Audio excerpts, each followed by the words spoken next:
L-HSBC qed joffri moratorju ta' 3 xhur fuq il-ħlas lura ta' self fuq djar.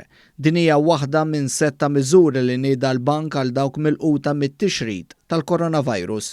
Il-bank qal li dawn il-miżuri jinsabu disponibbli immedjatament skont iċ-ċirkostanzi tal-klijent u l-kriterji tal-eligibilità. Id-direttur eżekuttiv ta' HSBC Malta, Michael Cordina, qal li hu evidenti li t-tixrid tal-COVID-19 qed joħloq tfixkil u hu importanti li bħala bank inkunu hemm biex nappoġġjaw lil dawk il-klijenti li jistgħu jsibu ruħhom f'sitwazzjoni ta' sfida. Qal li l-HSBC hu impenjat li joffri l-kontribut sħiħ tiegħu biex jgħin lill-komunità u lill-ekonomija Maltija matul dan il-perjodu. Filwaqt li se jkompli jissorvelja s-sitwazzjoni u jekk ikun meħtieġ jadatta aktar dawn il-miżuri.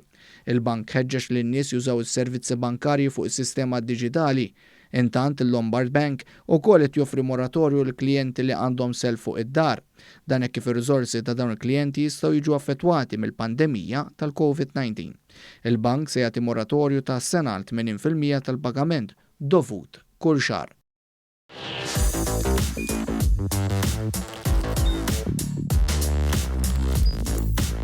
Idħol fuq one.com.mt u hemmhekk tista' tara l-programmi kollha li jxandru fuq One permezz ta' One Play.